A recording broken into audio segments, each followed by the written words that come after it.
Good afternoon, everybody.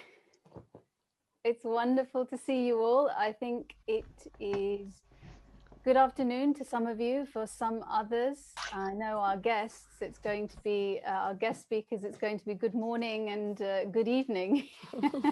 And I know, welcome to the Association of Ayurvedic Professionals UK.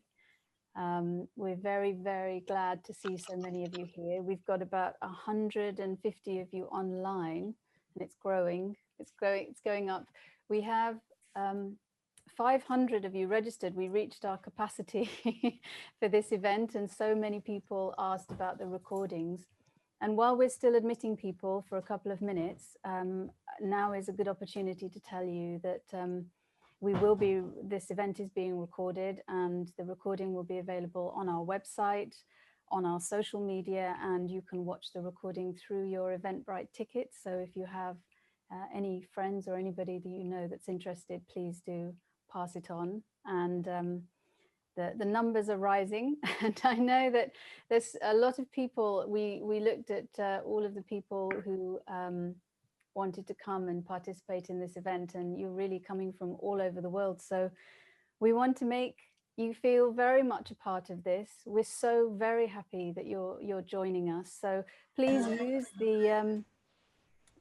the Zoom chat to tell us where you're from, where in the world you're from, and what piqued your interest in this event. We'd love to know. I'll have a look through as we're going through and see what the comments are. We'd really like to know where you're joining us from, and Ireland and the UK and from London, lots of people, and keep letting us know where you're coming from and what piqued your interest for this event.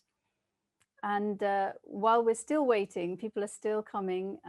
What I want to say is that if some of you are a little bit distracted by the chat boxes, feel free, if you want to just concentrate, focus on the speakers, just to close the chat box. Otherwise, we'd love to know where you're from. We're from Leeds, from Portugal, Cape Town, Colombia, Morocco, Bermuda.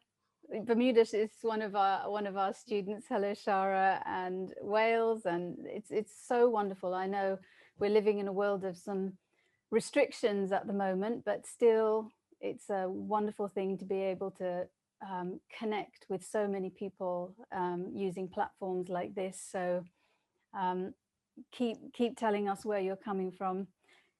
And if you, during the talks, we'd encourage, if you want to, grab a piece of paper and pen and make some notes on what you hear, because certainly hearing from people with this kind of experience, I'm absolutely sure that you'll pick up some gems, some real insights that will stay with you for a long time if you want to. And I think, first of all, I want to say to you that this is the Association of Ayurvedic Professionals, and my name is Ajanta Kaza, for those of you who are new friends to us. I am the secretary of the association, and I'll be your host for this event. And for those of you who are new, I'll just take one very short moment to explain that the Association of Ayurvedic Professionals is a body that represents practitioners and therapists in the field of Ayurveda in the UK and abroad. And this association really grew from the work of the Ayurveda Institute UK.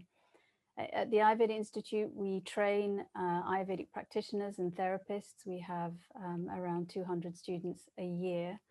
And the Institute itself grew from the work of the Ayurvedic Clinic.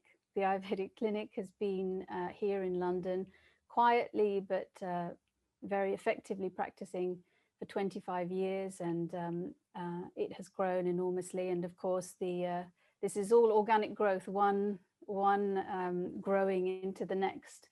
And the seed, the start of all of this, is Dr. Deepika Rodrigo, who is sitting beside me. She is the chair of the Association of Ayurvedic Professionals. And we'll hear from her in due course. And I want to welcome you also. We've got people from New York, from Portsmouth, from India, from the US, from New Zealand, from Bicester, from Italy, the Canary Islands. It's really wonderful to see where you're, Canada. That's really wonderful. And let us know what it is you are really interested to hear about from Greece and Istanbul. I'm really, really pleased you're all here. And today is the event is the first in the AAP UK's series of public online events called Ayurveda For All. And these events are made as a free offering to everyone as part of our commitment to raising awareness of Ayurveda for the benefit of the whole human community. And really, this is for everyone. Those of you who are joining us who perhaps for whom perhaps Ayurveda is a new concept, there's a lot that you'll be able to gain from our speakers. And for those of you who know a little bit about Ayurveda, or even a lot, this is an opportunity to dive deeper and hear from those in the field who have had certain level of experience and in all cases, a great deal of time in the field. And we hope that really you can gain some insight into Ayurveda, and specifically today's event is to discuss the future of Ayurveda in the modern paradigm, the modern medical paradigm, and that will obviously include thinking about how it is possible to integrate Ayurveda into the Western medical paradigm, as well as looking at what happens to the spiritual aspect of Ayurveda when we try to integrate and go forward into the future. And certainly when we are talking about the future of medicine and the future of healthcare, we can hardly talk about it without looking carefully at the current situation and how the coronavirus has affected us all, each and every one of us, and has had such an enormous global impact. And for individuals, we have to look at our health, how it's affected our health, how it's affected our way of life. And for many, it has brought about a paradigm shift in how we think about ourselves and how we take responsibility for our health. And perhaps this could represent, we'll hear, I'm sure, from all our speakers, but perhaps this could represent really a golden moment, an opportunity for Ayurveda to come to the fore and bring the benefits that it was always intended to bring. So I think that's probably quite enough for me. I always say that, but we're very, very honored to welcome experts who have an enormous amount of experience, both in the field and in bringing Ayurveda to many people. They have contributed individually in their own way with their own approach to raising awareness of Ayurveda and to integrating it into our modern way of living. And what we hope is that what they have learned in their journeys, we can now extrapolate and understand how to take Ayurveda forward into the future. Other than our chair, Dr. Deepika Rodrigo, our two guest speakers are Maya Tiwari and Dr. Senaka Pilapitiya, and they both graciously agreed to give their time to us today, for which we're really very, very grateful. And before I introduce Maya to you, I just want to let you know how we're going to do the event in the next couple of hours. Once I've introduced Maya, she's going to speak to you for some time, particularly on the spiritual aspects of Ayurveda, for about half an hour. And then we'll have 15 minutes for questions for Maya. So if you have questions that come up during her talk, please post them in the chat, keep the chat going with interesting comments and questions, and we'll pull out a few of those and put them to Maya. We would have really liked to connect you directly to the speakers and have you ask your questions yourselves, but because of the time restrictions, we're going to take your questions from the chat and put them to the speakers. And I think that's when at 3 o'clock, I think that's the point at which Maya will be leaving us, and then we'll hear from Dr. Senaka Pilapitiya and Dr. Deepika Rodrigo. They'll both be giving some talks for about 20 minutes, and then we'll have time for questions for the panel from all of you. So please keep your questions coming. We'll keep a track of them and pull out some good ones to put to them. So to introduce the first speaker, we want to welcome Maya Tiwari. It's our great honor to have her give her time and attention to us. For those of you, it's probable that most of you already know who Maya is, but for those of you who may not, she's known the world over as Mother Maya. She is a renowned spiritual teacher, a humanitarian, an Ayurveda pioneer, a Vedic scholar, and an international author. She has touched and healed the lives of thousands of people around the world. She's a health activist and the founder of the Wise Earth School of Ayurveda and the Mother Om Mission. Personally, on a side note, I was very struck when reading about Maya's work that after 2 decades of serving as a Vedic monk, she made a decision to renounce the monastic and spiritual title that she was given. And she did so. I think it's written that, Maya, you did it to walk a simpler and more accessible life in service of the populations in need, which struck me very much as a wonderful way to think about how we can bring Ayurveda to more people, making it more accessible and simple so that they may benefit from it. But I'm hoping that Maya will speak about that. So welcome, Maya. Namaste. Thank you so much. May we start with a prayer. Om Sahana Vavatu Sahanau Bhunaktu Sahaviryam Karavavahai Tejasvinavadhitamastu Ma Vidvishavahai. Om Shanti Shanti Shanti. Thank you, Ajanta, for that wonderful introduction. All blessings and peace be unto AAP UK. You've made a quantum leap into centering Ayurveda in England, and I'm very, very proud of the work you've been doing. To all of my friends out there, I am Maya Tiwari. When we look at the spiritual aspect of Vedas or Ayurveda or yoga or Vastu or any of its incredible intricate sciences, we take into consideration this ancient, timeless healing art. When we become practitioners for this art, our life must become a prayer. Ayurveda is extremely flexible. It is a non-judgmental science. It is a science that is put out there, Sanatana Dharma, for the world.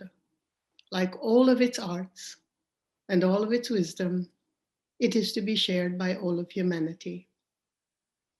Having said that, we must not compromise our own personal values as the seeker of this incredible wisdom in order to succeed with our work. And this is for practitioners. Let me adjust the screen. The sun is competing with me. Or should I say, blessing me. What I mean by that, not compromising our work, spirituality lies within ourselves and no one else. It is the amount of inner work that we are prepared to do that makes us champions to heal, help, and heal others, and to strengthen that force, that Shaktified force within us as men and women. When I say that our life must become a prayer, a blessing to ourselves, each other, and our surroundings, we are only here to help and guide a person to their own inner ability to heal. But spirituality demands Spirituality for a practitioner demands that we must first heal ourselves. And we don't have to be wholly healed, completely healed to set out and help others. Because healing is an evolutionary process. It is an ever-generating process of light and dark. We have so much in our karmic field to understand, to do, to continually seek a stoicity, a foundation on which we can stand or fall, and we have to accept that. It is the undulating rhythm of life itself. Every rishi, every ancient of every culture has told us that the only way that we can keep that stoicity ever flowing, whether we stand or fall, is through two primary dharmas. The first tenet is sadhana. What is sadhana? Many times, because we are working in an intricate field of a variety of medicine forms, the largest, most confident of which has been allopathic medicine for the last many centuries, even in India. We must understand that it is not a compromise that we are looking to seek in order to carry the values of Ayurveda into modern medicine. Once we strengthen our own inner spirituality, we're able to speak to everyone, converse with everyone, accept and understand, try to understand the various concepts, the various approaches, the various medicines used, whether taken from nature and chemicals added, or whether taken from nature and used purely. All of these is the gamut of the world and the life we must accept that we live in. So there is no judgment. We cannot go to it from a point of view of judgment, nor can we go to it from the perspective of being secondary. The ancient Vedas have never been secondary to anything. It is a cosmic tome of wisdom that also honors every other wisdom, ancient and timeless as well. It is a tome that is given to us for many births we can take to learning it. So what I'm stressing here for all of us who take to the practice, all of us who take to the tutorials, the teachership, the mentorship, in this field, let us bring sadhana into our own lives. Let us quantify it, let us make it large. It is more than a practice. It compels each and every one of us practitioner to dig deep and clear ancestral memories and the loads that no longer serve us. It serves only the healing. Healing is a living thing, it changes. Sadhana is more than a practice, more than a principle. It is the living action infused by mind, memory, prana, breath, movement. We keep awakening the heart, compassion for ourselves foremost, for nature and each living being. Our inner work takes us directly to the very foundation of nature, and that is where our source of healing must come from. Anam aushadamasti. To truly live the life of sadhana, we must understand nature herself. We are formed from the same ingredients as the tree and the squirrel. We are all food. The elements that sustain us are the same elements that are within us. When we realize this integration or this connection, we recognize that we are sustained by the 5 elements of nature. Every bite of food is a blessing, every breath is a blessing, and this is the start of sadhana. Ayurveda sadhana introduces to more than the food realm of life. It involves the 3 tenets that sustain life itself: food, breath, sound. It takes a sound, food, breath, all involved, all at the very plinth and the foundation of healing, whether we are doing the therapies, the ancient Ayurvedic therapeutic work, whether we are doing diagnosis, we come from that stable, dependable, foundational place. It introduces us to the universe. Just as we cannot separate body, mind, and spirit, neither can we separate food, breath, and sound from each other or from its source of nature.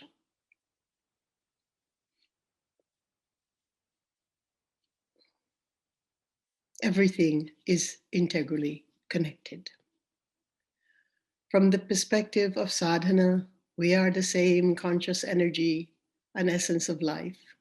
Every physical thing in the universe is composed of the 5 elements: earth, water, fire, space, air. We humans are formed from the same ingredients as the earth's food.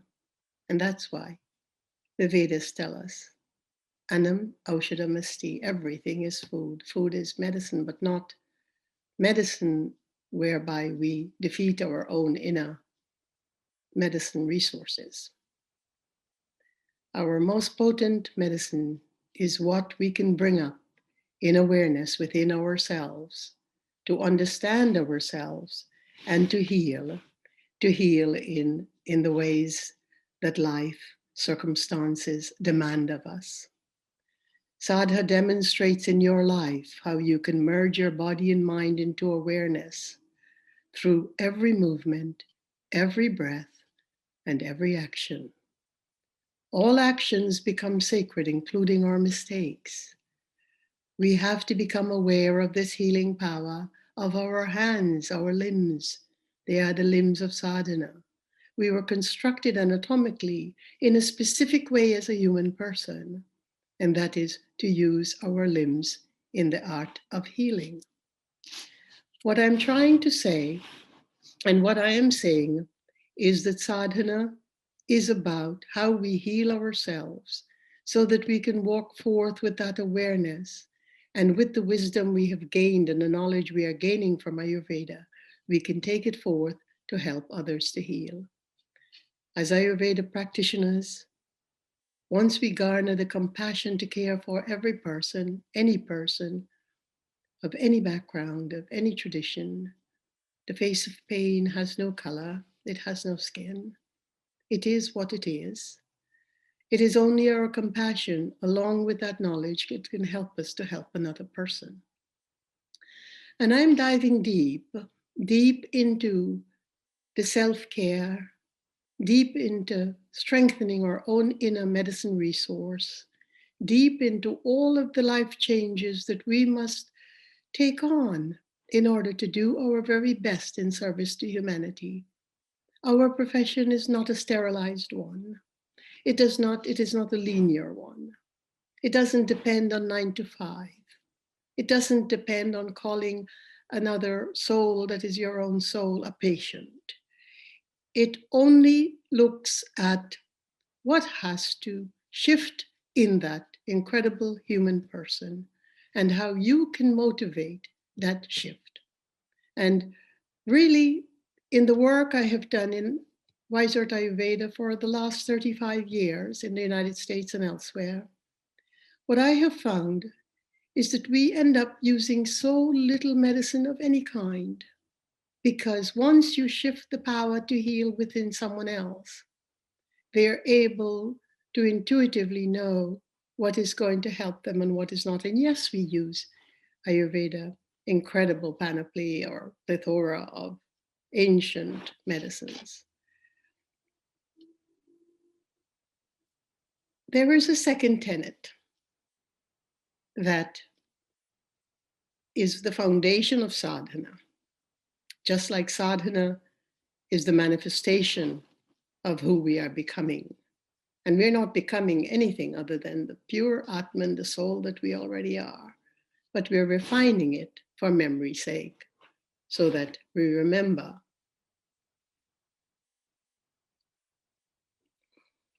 That second tenet is Ahimsa Paramo Dharma. What does that mean? Ahimsa, that non-hurting, that creating non-hurting in others, or invoking it, or by example, inspiring it. That ahimsa is where we can be on solid ground. When we disobey that incredible dharma within our own self, then we weaken our strength. But as I said, ahimsa, like sadhana, do not judge. It does not judge. It allows us both the dark and light of our own lives, both the glories and challenges that we must go through in order to prosper as a knowledgeable and wise soul in service of humanity.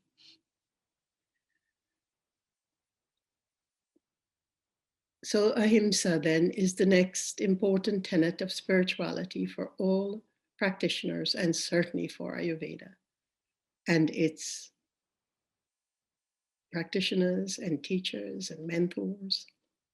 Living ahimsa teaches us that the wholeness is not a state of being free from challenges, disease, or pain, even as practitioners. I remember something happened in one of my conferences in India, and it was the first time I was to miss a publicized event that morning. And I remember when I came back to the event, a woman came up to me and said, "You're an Ayurveda master. How could you be ill? How could you not have shown up this morning?" And I want us to understand that it is our fragility and our vulnerability that leaves us wide open to understanding everything. It is not our strength that pushes understanding. It is how vulnerable we are, how vulnerable we allow everyone else to be, and how we use that vulnerability, light as a feather as we walk the earth, to be able to strengthen ourselves. It seems like a dichotomy or a paradox, and it is a paradox, but it is one of the greatest equations for being a so-called healer. We are forever whole, with disease, without disease, with despair, without despair. We are living in an intensive time of challenges, personal, communal, and global. At the same time, consciousness is highly accelerated. Here is the other paradox. We are at the advent of globalization and the progressive trail of pandemics. The central force for human happiness, love, and nurturance are affected.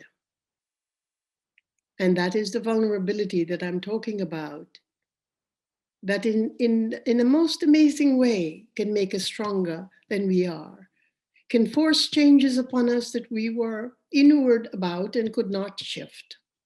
Vulnerability allows us to be flexible and to shift. And we can apply this time, as in any history of any progress on earth or in the world, we become vulnerable. But vulnerability is not here to flatten us out.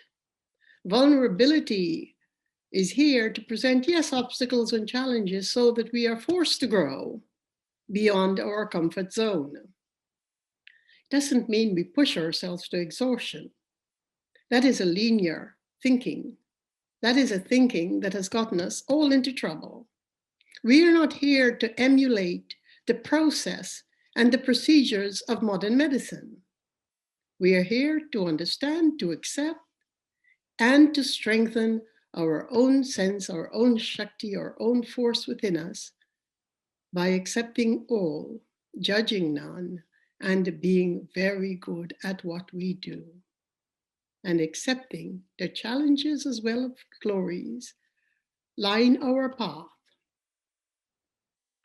When this central force of strength is impaired, we witness progressive deterioration all around us. We are all connected to it. We are in a time with coronavirus and so much else of great upheaval and also great transformation. So let us seize that. Regarding the value of Ahimsa in our daily life, we must gather awareness at all times. That's all we are asked to do as practitioners, is to remain aware. And when we slide off that awareness, that climb of awareness, we simply dust off and bring ourselves back up as we remember it. The practice of sadhana goes deep within the limbs, within the dhatus, the vital tissues, within the organs, within the millions of cells in our human body. And so it does not require effort after a while. It becomes your nature because it has always been your nature. You have just uncovered it. And living in that way, that simple, beautiful, non-separate way from our great Mother Earth and the nature, helps us to assimilate what we need to do, sharpens our intuition, and the knowledge we are learning backs us up. We're not just preaching from sutras, and we're not just applying what Charaka or Sushruta or Bhagavad said. We are, in fact, churning it through the wisdom that lies within ourselves as practitioner, taking all of that knowledge, all of that help, all of that wisdom, and effortlessly applying it to what we do. We have to accept ourselves before we can accept anyone else. Taking to the life, the humanitarian life of helping another, requires that we keep working on ourselves.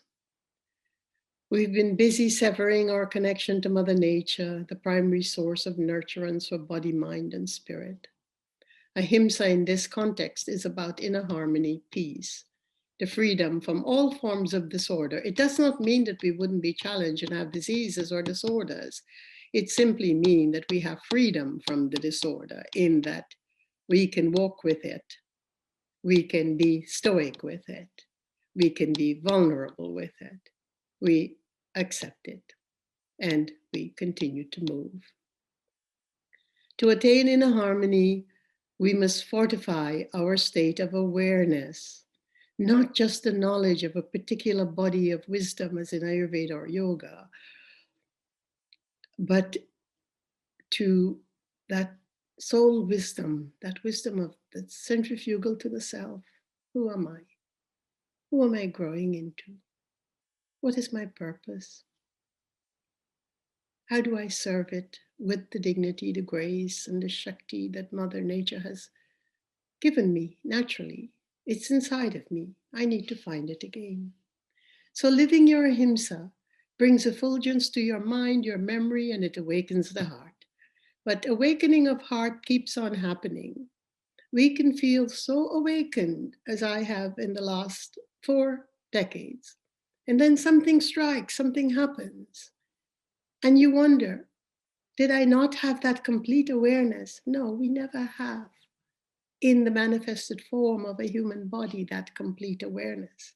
If we did, we would not need another rebirth. And don't worry, my friends, if you don't believe in rebirth, you have many more lives to figure it out.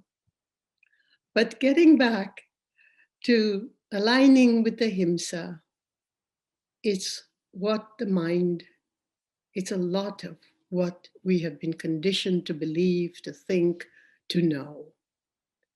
Ahimsa tends to knock so many of our belief blocks down, cremates so many of our immediate and unconscious, subconscious responses. So it does throw us asunder. But remember this, our path is changing all the time. We can be down, we can be up, we can be wherever our karmas take us, wherever our studies, our work, our self-accountability, responsibility, self-care takes us, and we are still the living practitioner in all of those conditions and phases. We understand The only way we can understand the face of pain and the heart that is in despair is to accept our own fragility, our own vulnerability, our own mistakes when they become alive. That's what Ahimsa is about. It is more than the lens in which you approach and see the world, because so many human persons, educated or not, geniuses or not, have a way of being outside and another way of being inside, the duality. And we need to mesh those two. And the only way we can do that is to allow the inured or false or falsified belief systems to crash, to cremate. And it gives us some downtime, and that's fine.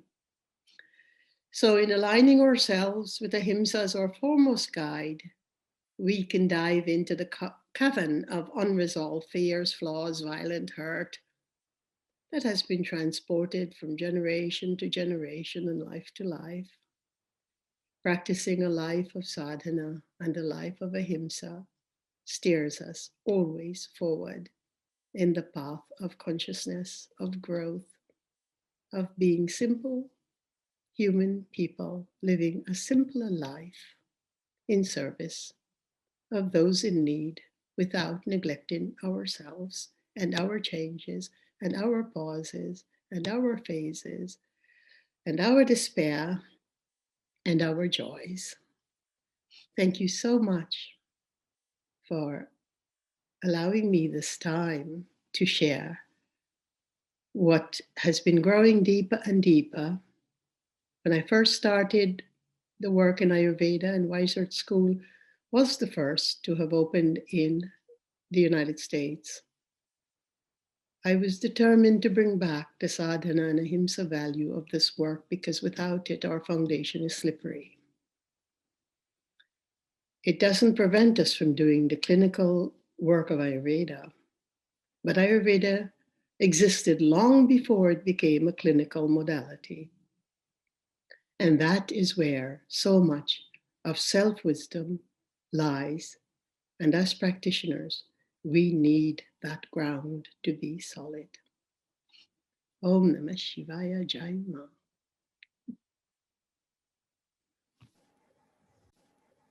Thank you so much, Maya. We have some questions from the participants, and the first one I think is very much in line with what you have been saying about it is our duty, if you put one way, to help ourselves and help others at the same time.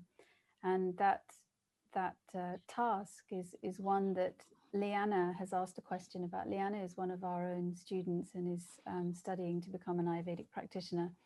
And she asks, as students of Ayurveda, we face ourselves as mirrors in the learnings.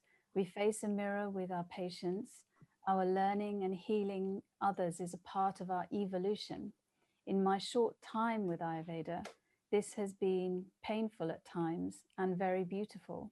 How do we gracefully navigate our own growth while practicing Ayurveda and integrate this into our Western lives? It's a large question, which the first question was presented to you in my long talk. Sadhana, ahimsa.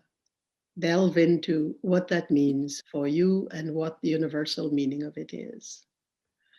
And when the integration, I don't like the word integration. I like the word offerings. We offer ancient wisdom into a system that has most likely forgotten the self, forgotten the brilliance and power that each individual holds within themselves. It serves in a way, but it serves in a way that keeps its audience without accountability for their own health. And Ayurveda holds everyone accountable without judgment. So it isn't about integration so much as it is about offering from the pure state of who you are becoming the knowledge that you know can help. It isn't about judging, it is about refining our thoughts, transmogrifying our thoughts in such ways that we are able to provide an answer that has only the healing powers for someone else. We are not here to provide an alternative. We are the timeless ancient form of medicine, and there have been many ancient forms of native medicines. We're not here to judge the medical profession. It's been very helpful to each one of us, I'm sure, in its own way. We are here to know who the person we're facing is. We're here to know what their belief system is about. We are here to gauge what their confidence level is in using an ancient modality. We are not here to push and convince and force anyone to leave their belief systems, whatever it may be. It may be allopathic medicine. We can support them through their choices, be it allopathic medicine, be it homeopathy, being naturopathy, being holy Ayurveda. We are here to work at all levels with every individual with their levels of awareness. And it does shift without even addressing it in words. Those things shift. Thank you for that question. It's a deep one. Yes. And the next question, Maya, is from Jan. I think I'm pronouncing it correctly, who says, Namaste, Maya. To live a good yogic life, we are encouraged to eat seasonally and locally, and this should have impact on any Ayurvedic herbs sourced in the East, but consumed by those in the West. From the standpoint of Ahimsa, we have to think of the global effect of importing these herbs and the resulting carbon footprint. Not only are a lot of the purer organic herbs coming from India very expensive and the cost becomes prohibitive for many in the West, but they seem to also go against our yogic tenet that I first mentioned here. How can we find that balance? Through your own experience. Here is a very intelligent question. We need to understand what I'm talking about. And the 40 years of doing this work out there, mostly as an educator, but on my peace and living Ahimsa tours, I've seen literally thousands of people, especially women, in need. Sadhana and Ahimsa, as we bring them forth in our own being, transfers into the people we are helping, the person we are helping. It minimizes the amount of medicines we need, number one. Number two, the ancient wisdom in the soil of the Himalayas and South India that have been growing this ancient herb for so long has more Shakti, medicinal properties, intelligence, because the herb is a living thing. We are all food. The body is food. The mind is food. And therefore, just starting to harvest it in the West will take some time for it to have the efficacy, the nature, the content of the soil. Therefore, we must find a balance between. The way we have done it at the Weishart School is we grew our own gardens, profused amount of incredible food, and yes, we must have it seasonally, but it's not a law written in stone. And we have used sadhana to help people heal so many despairs, hurts, illnesses, and so little medicines with it. And our medicines came from reputable sources in India that we stand by. Ayurveda, like anything that comes to the world at large, and especially the Western world, is becoming commercial. You, the practitioner, must decide how you want to take it forward. Yes, you can grow many herbs like licorice and basil, ginseng, ashwagandha. You could grow these herbs, these are fine. But the whole alchemy of putting the mixture together is a science that is so ancient. And yes, we must start to learn it, but the effectiveness will not be the same. We are no longer living by the lunar and solar rhythms. We're just learning how to get back into the seasonal rhythms. So we need to keep an open mind and an open heart. I, for one, have never supported the commercial movement at all. I have dissed in the loudest of voice the many, many, many multiple food movements and the multiple commercial movements. We set up a mission called the Mother O Mission, which was 25 years ago through the Catholic organization in South Bronx and an Indian organization in Queens, New York, and all inner cities, all disadvantaged population, and have been serving Ayurveda there for free. I am not a fan of commercializing Ayurveda. I am in support of taking it to every human being. Food for one must be food for all. This knowledge belongs to all. So it depends on which camp. Your balance depends on which camp you're supporting. I'm not judging, it sounds judgmental. Simply my purpose has been focused in that way. Thank you. Thank you, Maya. I think we as an institute and as a clinic have made certain, I mean, Dr. Deepika will no doubt talk about it in due course, but several initiatives to try and reduce the impact of whatever we call it, the carbon footprint, or taking the medicines from India and Sri Lanka and the Eastern countries, and encouraging people to look again at the wisdom of the herbal medicine within each country and what's available within each country for practitioners to grow, as well as having more recourse to the more widely available herbs rather than making the enormous demand on countries like India and Sri Lanka. So I think that's our contribution to the, to that situation. An agenda that is fine. That is exactly fantastic, because sooner or later we need to live in complete simplicity. We need to live without imports. We need to survive and live with the intelligence that we can now put back to Mother Earth. She's given us trillions and trillions and trillions of dollars worth of intelligence, wisdom, service, humility, gratitude, food, etc., etc. Now it is time. A simple life requires us to put it back to Mother Earth. And then we can begin to develop a Shaktified seed. We can begin to transform the earth that seed is into, that's put into, that is suited to the tissues, the vital tissues and dhatu of our body. But we have to first grow our awareness.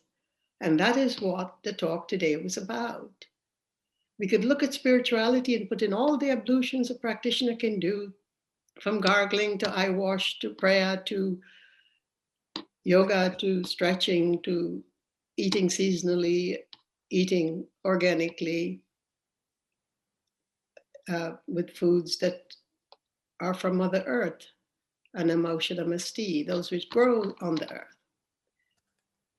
But it is only the awareness that will infuse its effect on that seed.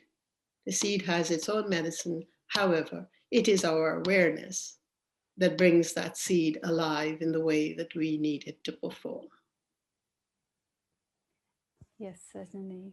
And I'd like to stay on that topic, but there's so many questions. There's a few questions. I'm going to really put them all into one, from Emma and Tamana and some other and many others, regarding the coronavirus and I'll read Tamanna's question because it's a good summary of what's gone before. She said, it seems that the modern Western system, the dualistic separate way of being and healing, is becoming increasingly reinforced through this pandemic.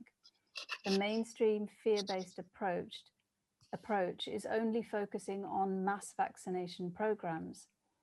How do we remain aware and committed to Ayurveda, which she sees to be a non-fear-based integral path of healing, especially where increasingly Ayurvedic professionals and other holistic practitioners are at times demonized? And what if in a worst case scenario, practices, sciences like Ayurveda, she says, becomes illegal, or at least perhaps are more restricted or repressed in some way? How do we resist consciously under this tyranny? And I think it echoes the other questions from many about the skepticism that practitioners or people who follow Ayurvedic approach in living are faced with in the current climate, especially in the issue of the vaccinations and well, it seems like our audience today are all PhDs in questions. What I'm dealing with. That's and then I have to give a thesis as an answer. Listen, guys. I so appreciate that question, or the multi-question wrapped up there in that beautiful nori leaf. But listen, I, for one, understand that it's not just the present climate. The last decade has seen me torn apart by the same prejudices in this country and in so many other countries, and has taken an impact on my life force and my mind. And I'm a very, very strong Stoic sadhaka. So yes, when we take to the path, we need to understand what the beautiful ancient Sai Baba said, or no, Ramana Maharishi, there is no other. There is no other. We have to look through the lens of Ahimsa. We have to forgive so much of the past that has shaped our world. We have to stop criticizing what fear-driven modalities are doing. And we have to make choices that are true to ourselves and by extension to those who are looking for the truth in themselves. We cannot help another person to change if we push their fears. And that's why you meet the other wherever they're at. It is you who are flexible. It is you who are vulnerable. It is you who are wide open. And that is the only way we can transgress this time and walk this time. We cannot just have the fear of being put upon. As I said, I'm a living example of some of the most insane hate crimes here in the south of the United States. From my school being targeted to me, to my people personally, and in every strata of that stuff. So I do understand, my friend, what it is. None of us are immune, but in a way we are all immune when we begin to live our ahimsa, when we begin to put our toil and our effort personally into our sadhana, when we begin to remove the constructs of what we have to do and must do away from sadhana. It has nothing to do with those constructs. We can't just have 15 minutes of meditation, half hour of yoga, brushing our teeth, gargling, gandusha, and then cooking the meal, making sure it's organic, making sure it is privileged. No, that is not sadhana. Sadhana is to move with our changing rhythm. That's all. Thank you. Brilliant questions, I might add. Thank you to all our participants. And Maya, I think that's probably our time is up with you. Thank you. Thank you. Thank you all for being here and listening with such depth. No, it's okay. Let me. On behalf of the association and all of our members and participants, we'd like to very much thank you for taking this time today. I know that your schedule cannot be a simple one, and we really appreciate this time you've given us. Cool. And I think we now are able to be joined by Dr. Senaka Pilapitiya. I hope he has had an emergency mission somewhere. He's there, and as you may be able to see, at the very last minute. Yes, yeah, I can hear you, Ajanta.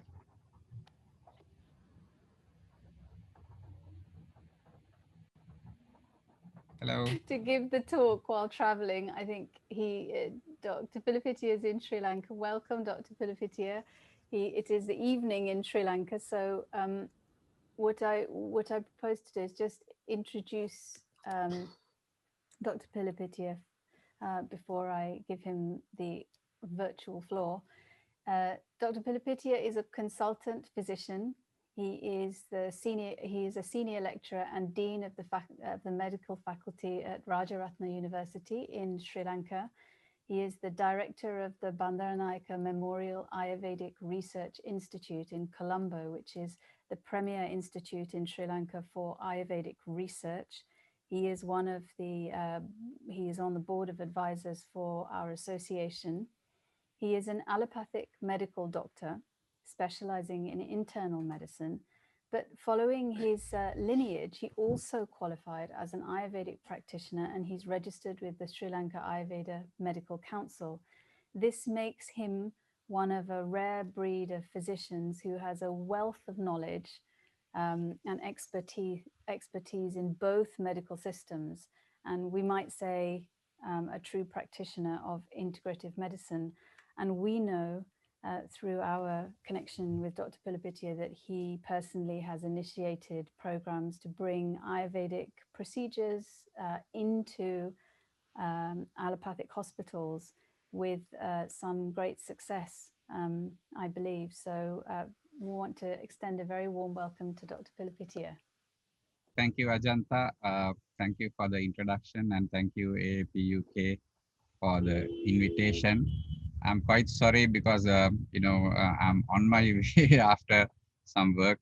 We had some urgent research planning meetings at one of the largest herbal gardens in Sri Lanka, and I'm on my way. And I'm sorry for the disturbances that would come from the road, but there is no other way to get connected at this moment. So anyway, we'll get the topic. This video was shared to us by the owner of the page herself, Shannon Courtright. I would discuss how Ayurveda can be integrated with modern medicine, and this integration is at different levels we discuss, and even the World Health Organization, if you see, there are different levels of integration that we see world over. And in certain countries, integration would mean the simple, having the simple permission to be practiced in the context of the conventional medicine. And at times, it could mean that, a kind of a coexistence with the conventional system and complementing. In certain scenarios, it is just the systems exist as parallel medical systems, and they give their services individually, but quite discreetly. They will be separated from each other.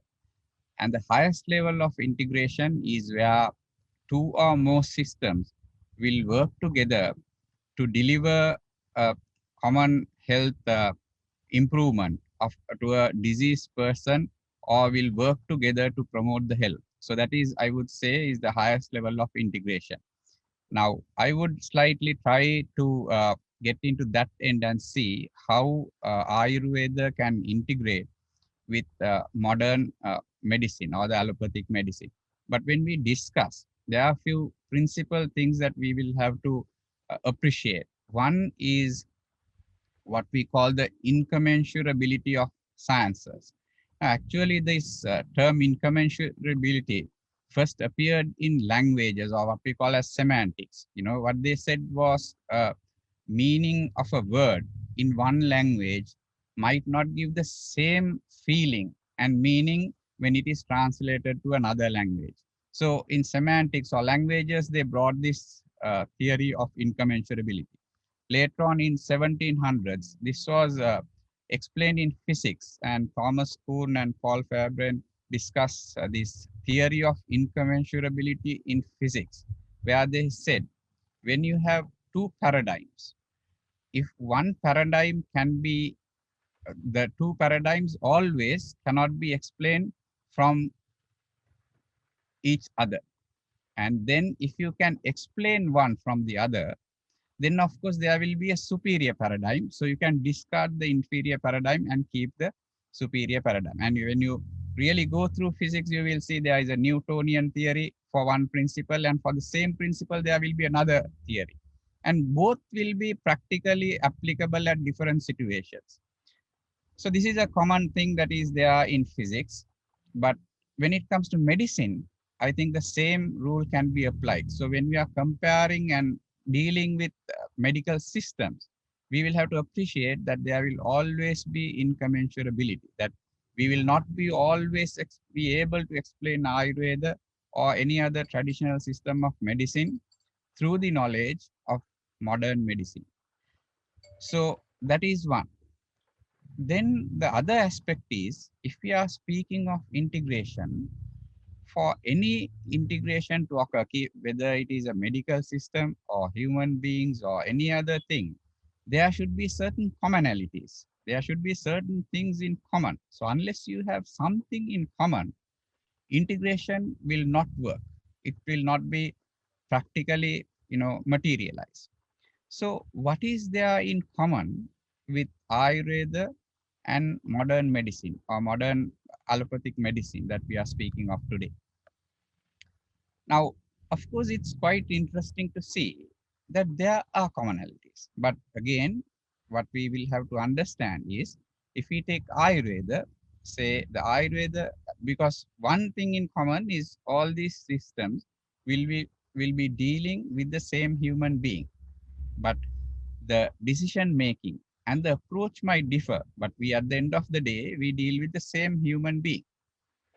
So if it is so, what are the commonalities of these two systems? So now, unless we appreciate that there are commonalities, we cannot speak of integration, and it should not work really. But when we are trying to see, again, let me tell you that we will have to realize Ayurveda is a base of knowledge and a science that has evolved, where they have looked and explained things in a very conceptual framework. So what we call as deductive science, more towards that. And if you see the modern medicine, it has taken the opposite direction. For example, it would try to see the cell from the microscope and will explain how this cell works and how it affects the health. Whereas if you see at Charaka Sanhita, they have spoken of the concept of Deha Anu, which they have said is the smallest unit that you can divide by retaining the life. So in fact, so they have also been speaking about 3,500 or years or even little earlier than that about the cell in a conceptual framework. So we see that Ayurveda has also spoken of cell, and modern medicine is also speaking of the cell. So these are the commonalities. So unless we see that there are commonalities, the integration will not work. So let's take few examples how this commonality works. Now, in modern medicine, the highest level of practice of medicine we say today is the concept of personalized medicine. We all know that the same drug will not act in everyone in the same way. And so there are new subjects evolving as pharmacogenomics to find out how a particular drug will work in an individual person. And they have seen that there are variation in the way the same drugs work in different individuals. So the modern medicine is, progressing towards a more personalized medicine, or which we call individual based decision making and more personalized treatment model. Now, what has Ayurveda done? Quite early in the, more than thousands of years back, Ayurveda has adapted a personalized treatment model. They were speaking of Prakriti and the state of dosha, which said that certain individuals, a certain Prakritis and the certain states of dosha will make a person more prone to certain diseases. And so the same disease might not manifest in one, but will easily manifest in the other person based on his Prakriti and dosha. And even when it is manifested, the severity will differ from individual to individual. And then when you treat, even the treatment, the response will differ from person to person. So Ayurvedic fundamental principles strongly propose the model of personalized treatment model or patient individualized treatment model. And if you see, the modern medicine is also venturing and progressing towards the personalized medicine. See, so there are commonalities, but these commonalities are, one is in a very conceptual framework, the other is in a very technical kind of a, research-based framework. But then they speak a common language at times. So there is a quite amount of commonality. So you can use this knowledge together to see how we can apply this when we are dealing with diseases. Now, say another concept in Ayurveda is Agni. Now, in Ayurveda, you speak of Jatara Agni, that is the Agni that is more in the GI, in the gut and the stomach. And if you really go to the fine details and analyze it, it is more or less speaking of the digestive processes. But exactly again, I would like to remind you, we have to keep in mind the principle of incommensurability. We can't always 100% equalize one to the other. But if you really see it in a very broad sense, you will see they have been speaking of the modern digestion. And when you go to the other Agnis, that is the Dhatu Agni and the uh, uh, what you call the Bhuta Agni, is they have also been speaking of metabolism at tissue level and at cellular level. And if you really see the subject of Kaya Chikitsa in Ayurveda, that is the internal medicine, they say majority of diseases, or more than 95% of the diseases of Kaya Chikitsa is dealing with alterations in Agni. In fact, the entire Kaya Chikitsa is also given the synonym of Agni Kriya Karma, right? So there is a very close relationship with this. Now let's see what the modern medicine speaks of when it comes to particularly non-communicable diseases. We know majority of these diseases we speak are a manifestation of impaired metabolism. And we also know the metabolism takes place at tissue level as well as cellular and subcellular level. So again, we see that there is a common platform share, but one has approached from a very conceptual framework, the other has approached on a very analytical framework. So you see, when it comes to Agni, we very clearly see that these two knowledge bases overlap each other in certain areas. Similarly, when the Agni is impaired, then of course Ayurveda speaks of the concept of Ama. Ama is a very broad concept in Ayurveda, but if you really go through it, it also indicates in a very subtle way. Now in modern medicine, we also think that there is a chronic, subclinical inflammation going on, leading to many of these non-communicable and chronic illnesses. And that is why sometimes we test like high sensitive CRP to see this subclinical inflammation. And some theories and research data is available to see that this is also contribute to some of these vascular disorders and so on. And this broad concept of armor, partly enclose this the chronic inflammatory state. And how to improve this, of course, Ayurveda would propose a lot of interventions to improve Agni and so on. And so therefore, when you see that certain domains fall, overlap each other, one certain interventions in one system can be used in the treatment modality. So say when we are dealing with non-communicable diseases and metabolic syndromes, we can use the knowledge in Ayurveda to deal with Agni and get a result even in a modern perspective. So identifying these overlapping areas is quite interesting, and that creates the path for integration. And that is why this integration is quite plausible. And going further, say infectious diseases, what does Ayurveda has to say? What Ayurveda has to say is they have dealt with infectious disease quite, elaborately.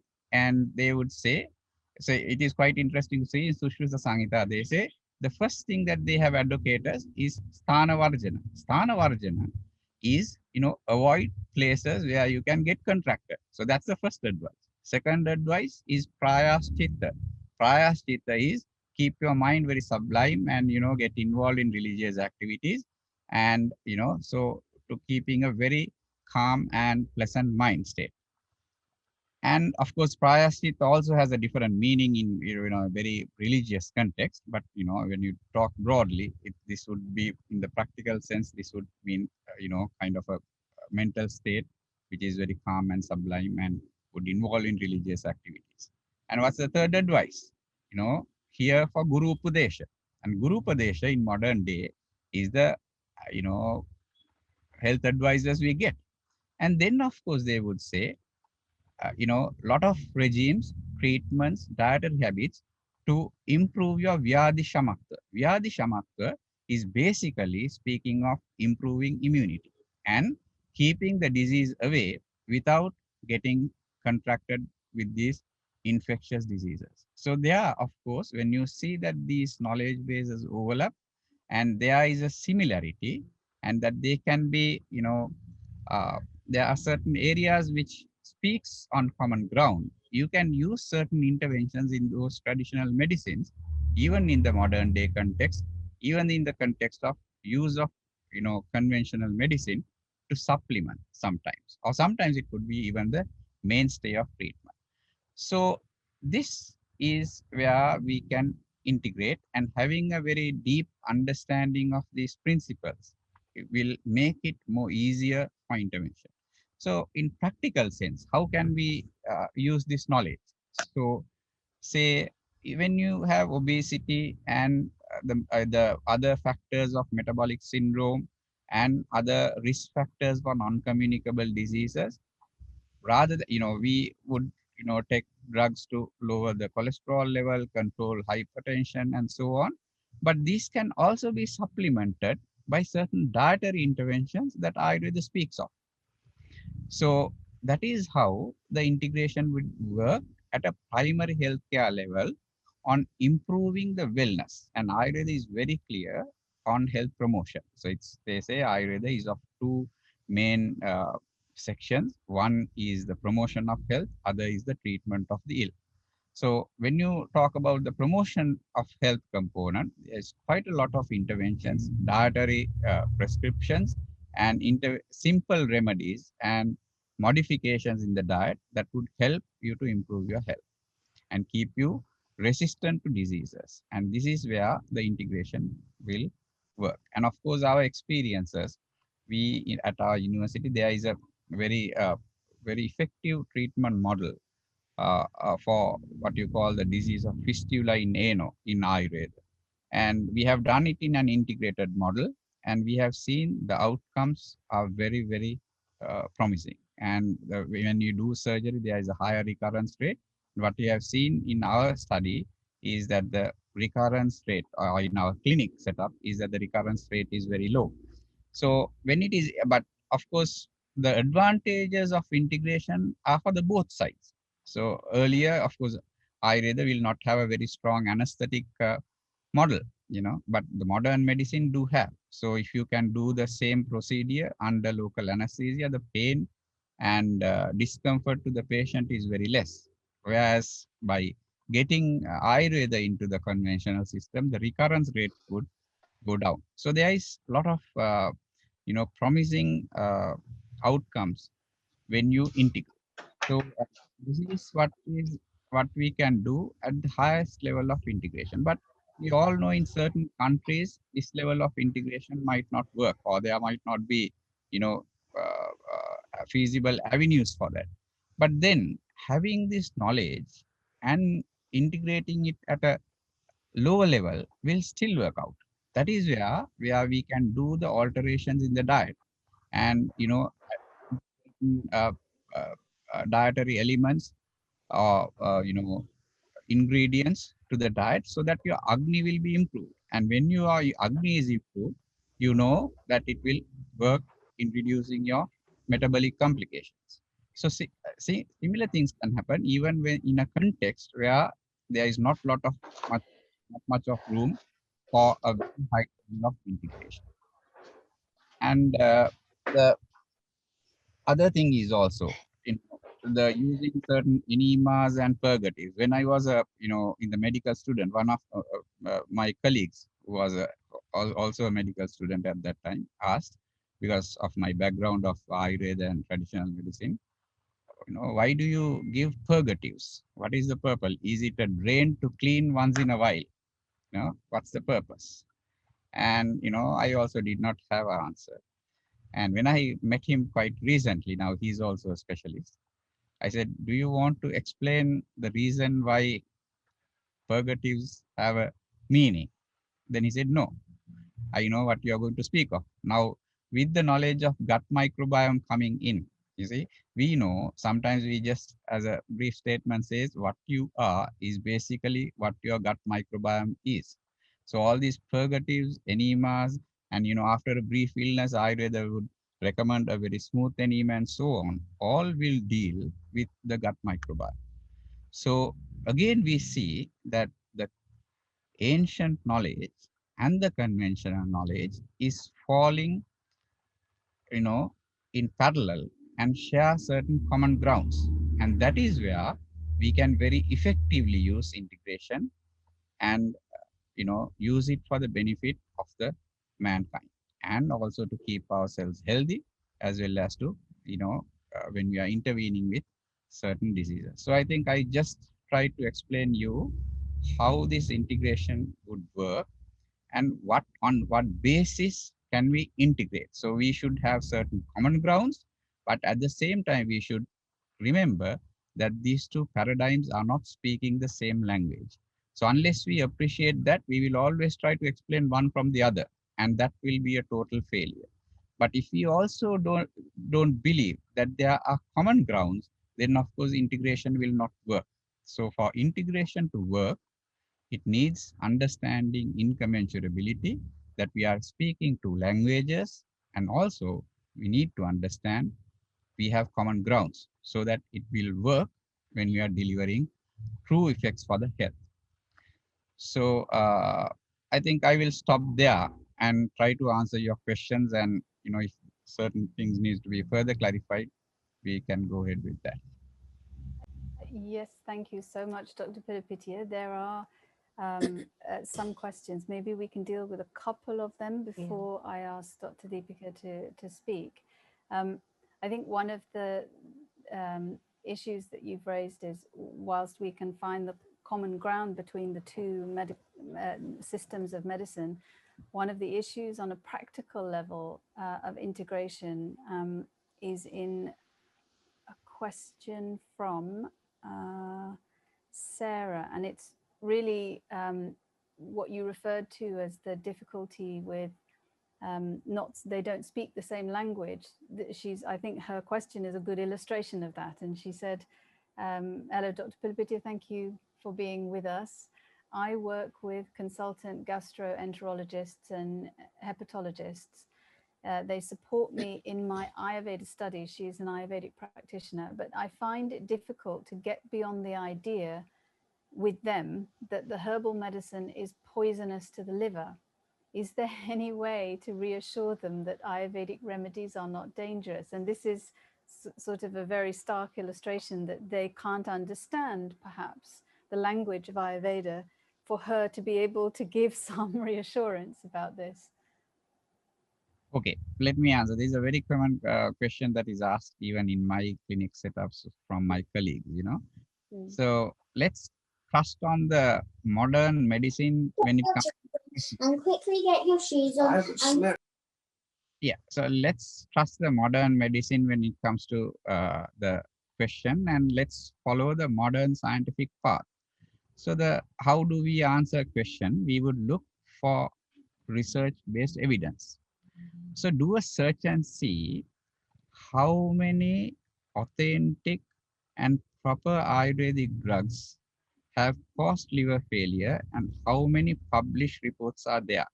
If you really go through the literature, you will find that there are reports, but all these are drugs which have been recently, uh, combined or recently put out without adhering to the fundamental principles of Ayurveda or Chinese medicine. This is true for them also, because I have been, been interested in this and, doing a lot of research to see that all the available research evidence are of either this plant, a particular herb taken out of their context of their original recipes and being extracted and being used in a higher concentration than it was used in original recipes. There are very minimal or, very scanty number of reports where you would say a traditional herbal preparation, which has been there in the authentic text of Ayurveda, or which have been used over a long period of time, has caused severe liver failure. All these are, alterate, changed forms of use of herbs from their original context. So, it's nothing a fault of Ayurveda. You have used a herb. Now that, of course, many herbs can cause liver toxicity. Now that is a known fact. And so you take a lot of herbs, take in a high concentration, they will definitely cause liver failure. But have any of these authentic, textual preparations caused, and are they reported? No, it's not there in the scientific domain. So this fear of herbal preparations causing liver failure, yes, there are quite plenty of reports, but they are herbs which have been taken out of their original context and prepared against the fundamental principles of the sciences and used, and of course it has caused liver failure. And that is not a reason to blame Ayurveda or any organized, traditional knowledge base, because this is, it is the science which has really played havoc there. Nothing, not the traditional wisdom. So that is, so try to answer that question through a proper scientific, that is the scientific way. We go through all the available evidence and see. And when you see that evidence, you will see none of that, proper authentic preparations has caused this. So that's a very simple answer, and you can answer within the scientific context of the modern day science. Thank you, Dr. Pilapitiya. I'm just going to put one more question to you. It's another, I'm giving you all the difficult questions, I'm sorry. This question is from Akanksha. Now, this question really speaks to not so much a question of speaking different languages, but where the two systems actually butt heads against each other and seem to be coming from completely opposite perspectives, and they meet together in the actual patient that's being treated. And she said, there are some Western medicines, such as, for instance, steroids, that are immunosuppressant. She said, when somebody is taking such strong immunosuppressants, how can we, as Ayurvedic practitioners, integrate Ayurveda with allopathic medicine. From her perspective, what she's saying is Ayurveda is, it seems, trying to build and maintain the immunity, the ojas, but the allopathic system, in its attempts to deal with some disorder, is suppressing the body's immune system. And she said, in situations like this, the question of integration is quite a difficult one. Yeah. So now again, here it's not a difficult, decision to make. Now, why do we integrate? We integrate for the benefit of the human being, right? So our end point, either by using one form of a medical system individually or by integrating, is to give the benefit for the patient to recover from illness. So when we are very clear at our endpoint, we can decide what really do we, what do we really want to achieve. So there are certain ways of dealing with the illness. So one is where we would write, this immunosuppression comes in some of these autoimmune diseases, when we want to mitigate the immune response of the body, when the immune response is actually, it's not the normal immune response, it's a hyperimmune response, and it is an altered immune response. So we would, whack the system and bring it down so that the disease gets under control. Now, Ayurveda, of course, will, as you said, will improve the immunity, but will improve the immunity in the right way, not in an abnormal enhancement where it will act against your own tissues, right? So that immune enhancement is not the real, enhancing the altered and abnormal immunity in this ill person. It's a kind of a really a balanced immune enhancement, which you are really trying to establish the normal immune mechanism. And that should not really have a conflict of the two systems. But so even the enhancement is the right kind of enhancement we are doing, not the abnormal hyperimmune response we are really trying to enhance. So even if you use this at the same time, you can, I don't think there will be a major issue. But the other way around is, if you are really trying to mitigate knock off the immunity and get a certain result, why not we wait for that to happen? And then of course there will be a phase where you can really intervene and help to establish the balance, correct, appropriate immune response within the body. That is what Ayurveda can do. So when you are treating, and if you are really interested at the end achievement, and if you really know what each system is doing, then of course it's not a real troublesome thing. One is actually hitting on the enhanced or abnormally hyper responsive immune system, which is really damaging your tissues. So you just allow them to knock it down, and then you assist while that is happening, just to put the real proper balanced immune mechanism in place. So I don't see a contradiction here.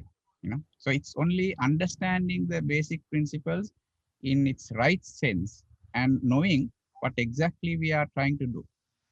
But of course, if we really take it very superficially and say one system is trying to bring down the immunity, the other is trying to increase the immunity, so they will knock off at the point. So I think that is if we have not appreciate the principles of these systems in depth. So that is where we would, get into a conflict. But otherwise, I don't see a conflicting moment in this situation. And it seems, Dr. Pilapitiya, from what you're saying, in practical terms, the person making the assessment as to what's needed the responsibility seems to fall on the Ayurvedic practitioner to look at what the allopathic system, what the treatment through the allopathic system is doing, because there doesn't seem to be, in terms of integration at the moment, Western allopathically trained doctors are not looking at how the Ayurvedic system is operating within the patient. It's rather, as we find it within the clinic and with our practitioners, it is us that are looking at how to mitigate perhaps some side effects of the allopathic system. So the responsibility is falling on the Ayurvedic practitioners first and foremost. Yes, and sometimes, of course, we have to be very careful. Say someone is undergoing chemotherapy, and I would, in my personal practice and in my personal opinion, I would not try to give any, herbal drugs within this period, because they are, of course, you are trying to achieve a maximum concentration of the drug, which will attack on these cells and get an effect. And we do not really know how some of the herbs we prescribe might interact with these drugs. So I would personally believe that it is very safe to keep away any of these interventions which we are giving orally as drugs, during this period, and wait for these effects, whatever the intended result to be achieved, and then of course come in and help to recover the immune system and the body in that sense. So that is, we need to have a kind of a very mutual understanding and mutual respect, and that is the right model I think will work. So we can't be condemning either of the systems. They both have their strong fundamental principles. They both do deliver results in their own context, and of course both we see some setbacks. Now that is common. So there is neither of the system is that is one thing that you have to understand in physics also. They say when you have two theories, neither of them are inferior and superior, but they coexist. And using those principles, you can go to the moon and Mars and all that. But there are two principles to explain the same, two theories to explain the same principle, and we have not found out which one is superior or not. But practically, you can use it. So I think that's what should be the sense of real integration is. Yes, thank you so much, Dr. Pilapitiya. I hope you're able to stay with us till the end when we'll have some more questions for the panel. But for the time being, I'm going to introduce Dr. Deepika Rodrigo. She is the co-founder of the Ayurvedic Clinic and the Ayurveda Institute. She is the chair of this association and the principal lecturer of the Ayurveda Institute. She's been, I know many of you know us very well, but for those that may not, she's been in continuous clinical practice for 25 years here in the West, and as well as treating many, many patients, she has trained hundreds of practitioners and therapists, and she's widely recognized as a major contribution to the growing awareness of Ayurveda in the UK. So I'll hand you over to our chair. Hello, everybody. I think you have listened to lots of Ayurveda, a lot of spirituality by now. And my task is to be join these two, both spirituality and Western or allopathic medicine and Ayurveda all together, and making some wholesome medical system everybody can benefit from. And I'm going to talk about the Ayurvedic treatment modality and how it's aligned with allopathic medical modality. And then can we talk about some kind of emerge or some kind of penetration to that modality and deliver or offer, like Maya Tiwari said, not the integration, and offer something for them to human progress, and that's what I trying to do. And when we talk about Ayurvedic treatment modality, we call Chikitsa Sutra. Chikitsa, in terms of Chikitsa, is made by two different words, Chit and Kitsa. And Chit means the heart. The Ayurvedic treatment modality always fundamentally depend on is our compassion towards to the sufferings.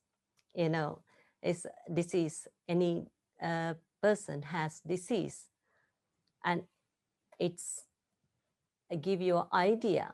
This is mean as suffering, suffering from mentally or physically. And then as a Ayurvedic practitioner or the Western doctor, our main idea is to be alleviate that suffering physically and mentally. And then our aim should be the same, but we are going different pathways. But this is always clash, these pathways. And then what we have to see, what we can offer in Ayurvedic treatment modality with that Western treatment, and finding the best possible answer to our illnesses and best possible answers to the as a treatment. And when you're talking about tikitsa and this Ayurvedic modality, and its practitioner has, or the doctor has much responsibility, too much responsibility towards the patient, like opening their heart, opening their mind and connection with the patient. And then Ayurvedic treatment modality always depend on the connection, and which is Western modality is little bit away from, because when you go to Western doctors, or in here I'm talking about, and there is no time to doctor to enter to the patient's consciousness or mind or the body, or the actually why they suffering, where are they suffering, how they suffering. That is the fundamental difference between these two modalities, I think. And I think it wasn't like that years ago, but we are now coming to the era, like we don't have time. And then at that point, as a practitioners, Ayurvedic practitioners, the first step to a integration is, bring this awareness of connection. You need to have a connection with the patient much more than anything to finding out why they are suffering. And then other thing is like, we call this Chikitsa Sutra. Sutra means is a thread, and it is like art, and it is like unfolding the modality or the treatment system, how we approach the patient, how we are finding the, disorder, what we're doing to the patient, what is our treatment system is for the patient. It is like a thread. It's like a sutra. It's like a one to other to other is connected. And then as a Ayurvedic practitioner, we need to find out, how actually we treating the patient. And it's defined in Ayurvedic treatment modalities called Three Shustra Ayurveda. Three Shustra mean three different ligation or the threads. One is called Hetu Sutra. That means why people are getting ill, like the causative factors, either diet, lifestyle, or other medicine they have taken can make them ill. And without addressing these three, fundamental causative factors, there is no cure. And that means there is other one, we are always struggling with the Western modalities, because there are less talking about why the people getting ill. And then if you are widely talk about why people are getting ill, it's depend on the patient's constitution and according to what they're eating, what they're doing, and what they consume. And this constitution or prakriti is not identified in the Western modality. they call personalized treatment. Yes, we have that personalized in treatment due to that identify the doshic balances, doshic imbalances and constitution. And this is another thing we can bring into the Western modality, the personalized medical system. And that means somebody who can eat sweet and fat and, everything, they're not getting bigger or weight is same. Some other person and eat very less can make them weight. And then this, why is that? Why this some person body is reacting to the food like that? Why the A or B, two people reacting to the food and the activities and medicine in different ways? And the Ayurveda has unique way of understanding the constitution, and the constitution, the each constitution, what can they consume to be in health and gain a health and happy life. And then first one is that Hetu-sutra, and the second one is we call Lingashutra. Linga mean the sign and symptoms occurred by the imbalanced body. If you consume something and wrong or unwholesome, and then body getting imbalance, and the imbalanced body is giving you some kind of sign and symptoms to say, oh, I am not myself. I am getting some kind of, I am suffering. Might be very lightly, but I'm still suffering. I'm not myself. And that mean is some way to be in balance. And then in Ayurveda, the second point, we can catch the disease from there. Like when the dosha imbalance comes, the body gives a sign and symptoms like, I am not very happy.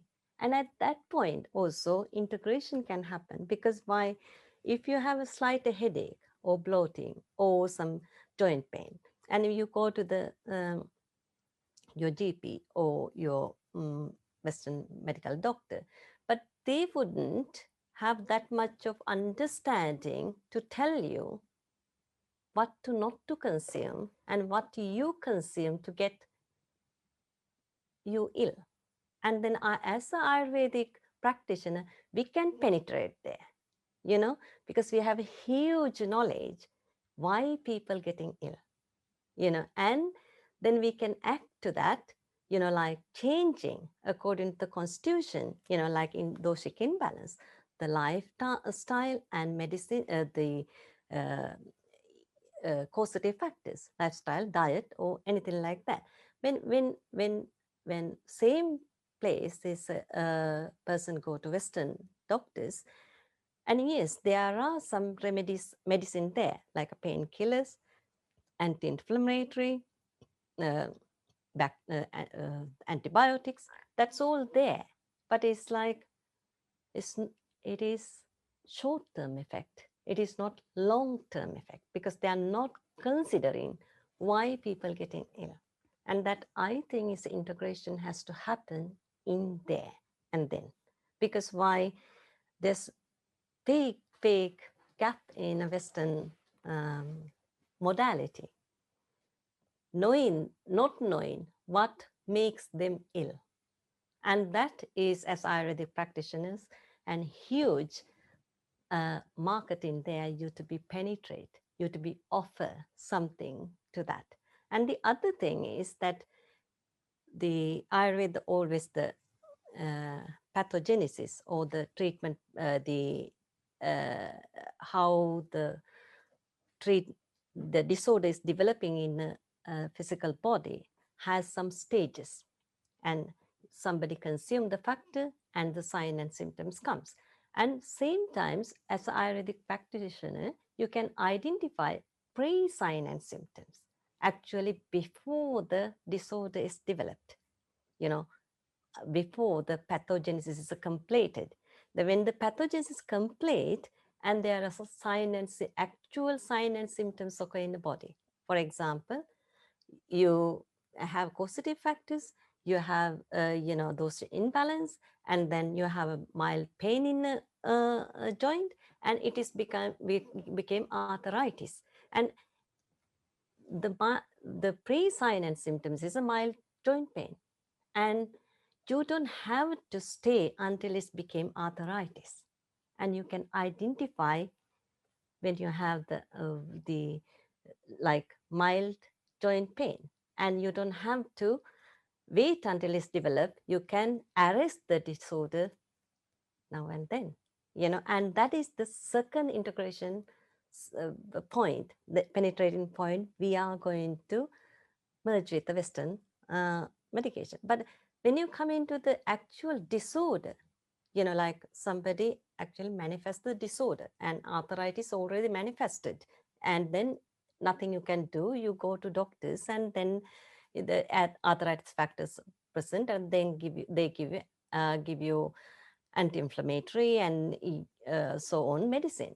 But as Ayurvedic doctors, what we have to know about, giving these all the medication can eliminate arthritis, and then we can take the patient to our hand, and these two ways we can approach, like Dr. Pilapitiya said. Just look at their Agni, digestive fire, gut health, and why these toxins are forming. There is something has to be formed, to circulate in the system and manifest as a disorder in some tissues. And then is according to Ayurvedic fundamentals, the impaired digestive fire or the impaired Agni can cause you a lot of armor or toxins. And then when after the manifested the disorder, we can apply our treatment method like Agni Deepana, Ama Pachana. Agni Deepana to sort the digestive fire, or the balance in the digestive fire, to not to produce armor. And the already produced armor we can eliminate from the system. And third way we approach. First way, causative factors, address and identify and eliminate. And second thing is pre-existing sign and symptoms, identify and eliminating. And the third one, when the disorder manifest as a disorder, we can use our Agni Deepanama Pachana, kind of the correcting digestive fire, correcting the eliminate all the toxins, then we can apply that. Okay, this is the fourth way we approaching. And then, okay, that we can say the long-termly, persons suffering long-termly some kind of embedded some bad disorder. Okay, and at that point also Ayurveda can approach very different way. Chikitsa is complete detoxification, Shodhana, and it's called Panchakarma. We apply our system, and then we dislodge the armor, and we give some herbs, and then after we dislodging armor, we are creating some kind of elimination procedures to armor to expel from the body. And this is the last one to approach. And that means every single way we can acting to the disorder and arrest the disorder, no matter it is the very chronic disorder or it is a newly formed disorder. But the thing is, Ayurveda's main emphasis is not cure the patient, it's a prevention. prevention. 95% of 90% of Ayurveda fundamentals are explaining in a books how to prevent from that kind of chronic disorders. And it is due to us, be conscious about what you're eating, what kind of lifestyle you're leading, what kind of remedy you're using. And either you have the, either you decided to have injection, this coronavirus injection or not, it is up to you. It is not up to the Western modality or the Ayurvedic modality. It is for you to understand why we are here, why I am here, what should I do to help myself to be free from disorder. And as a practitioner, you have to really understand, to looking at the patient different way, different light, because always patient, our emphasis has to be giving them a less suffering than they came, and that means always be kind to them, be attentive to them, and doing the right thing in the pathway of progressing disease to arrest the disorder every single step, and then you feel like I have done something. But the thing is, then we have to talk about how this merge, how this integration can happen in these two modalities, because our both aim is to alleviate the suffering. And that means they have to understand, and we have to understand where we penetrate and enter to this paradigm, Western or the allopathic. What we're doing is a treatment. And then my aim is, after 25 years of practice in Ayurveda, what I have understood is there is so many ways this integration can happen. But maybe we don't have to put our arm into the burning fire. We start from educating people what to eat, what not to eat, when they in balance. And then we start from our work what to do and what not to do when they in balance. And the second way is like identify the disorder very early from the pre sign and symptoms, and apply our treatment method, which is very easy, opposite to what they got. If they have heating effect, we can influence by cooling effect, and that simple. And then this is the if we can catch early all that manifestation of disorder, and there's no disorder to actually Western doctor to treat, and this is our aim. Dr. Pilapitiya will kill me. Okay, and then I think, I just, in a nutshell, I gave you what is the Ayurvedic treatment system is. And you can ask if you want questions. Yeah. Thank you, Dr. Deepika. I think we have questions for both of you. One of them, I think you referred, as we always do when we're talking about Ayurveda, the causative factors being a central consideration for the Ayurvedic treatment method. And one of the questions from Elisa was the points of agreement between the two systems may be there. Where you have a disagreement about the very causative factor is one of the questions she asked. So she said, for example, Helicobacter has been identified as the causative factor for gastric ulcers. Yeah. And I think there's a Nobel Prize that was given for research that that showed that these ulcers are caused by this bacteria, rather than the Ayurvedic approach, which is or Krimi, rather than the Ayurvedic approach, which could also incorporate psychological, spiritual, and other factors such as stress. And she said, as Ayurvedic specialists, when you have this contradiction in the two systems, should we pay attention to modern medical research as well in terms of drawing an inference about this situation? I'd like to ask both Dr. Deepika and Dr. Pilapitiya. I think, of course, we have to give a credit, and we have to looking at that. What is the actual science behind it, how it works?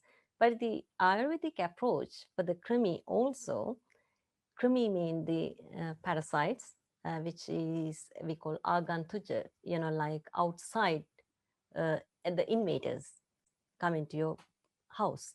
But your house is very well locked and look after by yourself very nicely.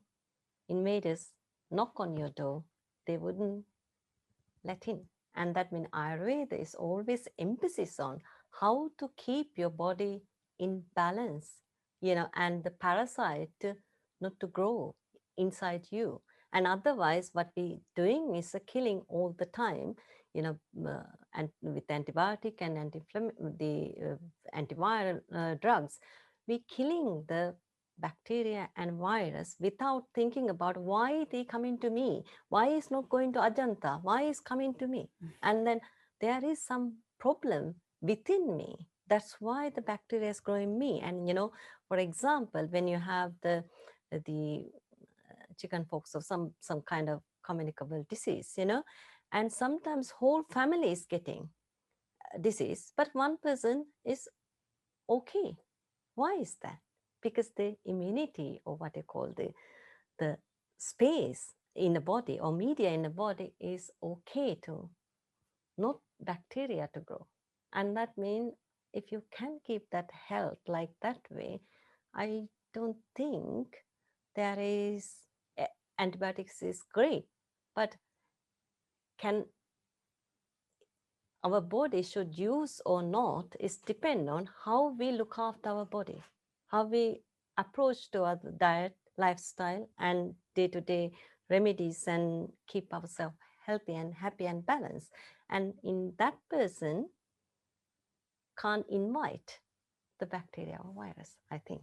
And that's what my approach to the Krimi. Yeah. And we'd like to ask Dr. Pilapitiya as well, if he has anything to add. Yeah, two things. One is, as Dr. Deepika said, Krimi will include all microorganisms, so bacteria, viruses and parasitic infections all together is clumped as Krimi. So, one of the reasons for Amlapitta within that, even the Krimi is involved. So, I don't see much of a, there is again an overlap. The other thing is it only always, now when we take Amlapitta in Ayurveda, as again, let's go back to that incommensurability explanation, will not be 100% gastritis in modern medicine. There will be all these gastroesophageal reflux disease, esophagitis, gastritis, all will come under the broad terminology of Amlapitta in Ayurveda. You see, so it's not only gastritis equals Amlapitta. So again, that we will have to appreciate. And secondly, even in the modern context, we know Helicobacter pylori is involved, but do eradication of Helicobacter pylori always improve all the symptoms of the patient? No, in clinical practice, we don't see it. So, so there are other, things that comes into play. And so that again is fairly okay. It agrees with Ayurveda, So there might be other factors that are playing the role. True, there is no contradiction of H. pylori, but in practice we see eradication of H. pylori doesn't make the all the patients all the time symptom free. See, so there is quite these are all complex issues. You see, and so again we see the two models are looking at two entities, and they are, one would have a broad kind of a classification. Within that, the H. pylori gastritis will also come in. And so, I don't think still they do contradict each other. So you can still see them in a harmonious way and respect each one's fundamental principles and go ahead using both modalities in a very fruitful way. Yes. That's what I see. Thank you. Thank you, Dr. Pilapitiya. It seems like the deeper we go into it, the subtler the study becomes, and the more the commonality we can see if we don't take it at face value. But bringing now a question more about the reality, the practicality of the integration of two systems of medicine. Tam has a question for us, and she said, "Thank you for sharing your wisdom. Do you envisage pushbacks from modern medicine with the integration of Ayurveda? To me, the modern Western system is structured to heal where it can, but ultimately money is the driving force, it seems. Healing the patient in the short term is the goal, but prevention may not be something that is attractive at the top level of Western modern medicine. Do you have any thoughts on this?" And I think perhaps Dr. Pilapitiya can start. Okay. Yeah. Now, this question has two broad, aspects involved. One is the financial aspect and the industry and the whole, lot of aspect of that. I think we can, of course, the discussion is a, topic of itself, how the medicine is being, practiced and what are the parties which are interested in that and so on. But I think in this forum, we are mainly looking at keeping away all these other players out, how the systems can integrate and how they can work. So if you just take away the other part, how it is being used by the industry and so on, and just take whether the progress of Western, or do we need to come back, push back in the modern medicine to incorporate Ayurveda, I would say no. Both should move forwards, and that would create better integration. So if we say in 1990s, when the early example, when I said the purgatives as a meaning, the Western physicians would not accept it. But today, if you say we use purgatives and we use certain dietary modifications after a brief illness, and see how these are, even in cultures like Sri Lanka, there are certain, curd preparations. Now we give probiotics after antibiotics and certain illnesses. Now that is being given, probiotics are given through diet in certain cultures, and that is advocated in Ayurveda. So you see, more the knowledge improves, better the understanding of even the other systems. So I think we need not to push back. We need to move forward even in modern medicine. And of course, the sciences like Ayurveda should also keep pace and develop. They need not to be stagnant from the point of their last development.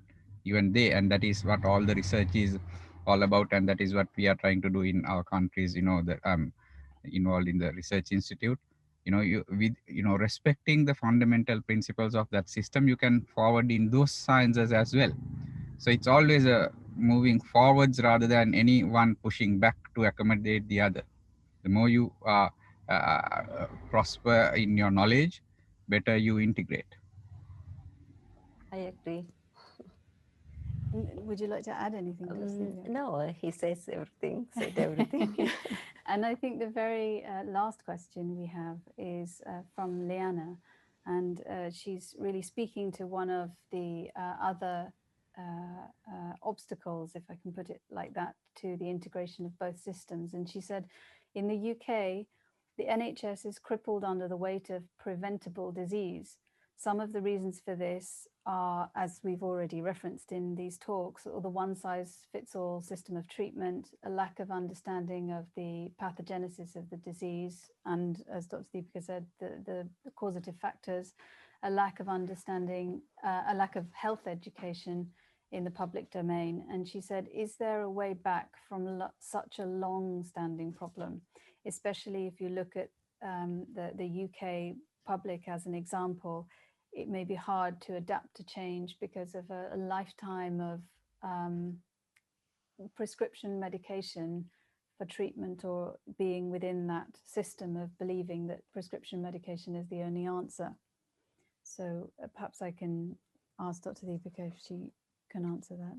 I think is right. You know, like we know Dr. Pilapitiya and me, we both grown up in Sri Lanka in a certain timing. You know, he went to that medical college. I went to a Ayurveda college. You know, and but he has came through a lot of knowledge with his upbringing with the Ayurveda, and he later gone to the college and get the degrees and things like that. And then we both talk in the same language in here. You know, when you go to Sri Lanka, you can see one system is always helping the other system.